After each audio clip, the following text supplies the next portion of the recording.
எல்லாருக்கும் வணக்கம். நான் இன்னைக்கு எங்க தாத்தா பாட்டி கிட்ட இருந்து கத்துக்கிட்ட ஒரு விஷயத்த பத்தி தான் உங்ககிட்ட பகிர்ந்துக்க போறேன்.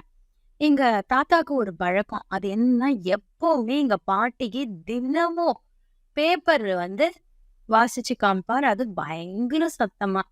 இத நான் என்னோட சின்ன வயசுல இருந்து எனக்கு விவரம் தெரிஞ்சதுல இருந்தே பார்த்துக்கிட்டு இருக்கேன். ஆனா எங்க பாட்டிக்கோ காது சுத்தமா கேட்காது.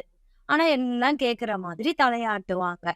ஒரு நாளு நான் போய் எங்க பாட்டிகிட்ட கேட்டேன். "பாட்டி, உனக்கே காது கேட்காதே! தினமும் ஏன் நீ எல்லாம் கேட்கிற மாரி தலையாட்டுற? தாத்தாவ ஏமாத்துறதானேன்னு." அதுக்கு பாட்டி சொன்னாங்க, "அவர் எவ்வளவு சந்தோஷமா இருக்காரு, நான் தலையாட்டுறத பார்த்து. அதனால தான் நான் தினமும் அத பண்றேன்னாங்களாம்." போய் நான் தாத்தா கிட்ட கேட்டேன். "தாத்தா, உனக்கே தெரியும் பாட்டிக்கு காது கேட்காதுன்னு. அப்புறம் ஏன் நீ படிக்கிற?" அப்படின்னு.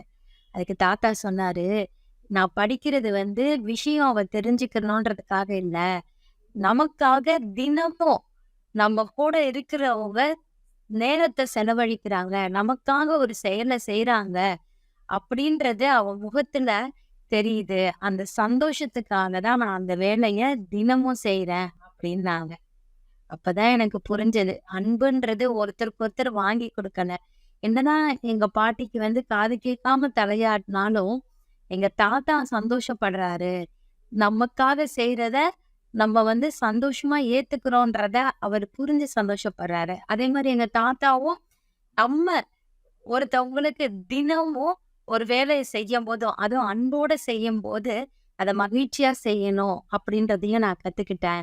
இதே மாதிரி நானும் என் கூட இருக்கிறவங்களுக்கு மகிழ்ச்சிய எப்பவும் குடுப்பேன் அப்படின்னு புரிஞ்சுக்கிட்டேன். நீங்களும் புரிஞ்சுக்கிட்டீங்க தானே?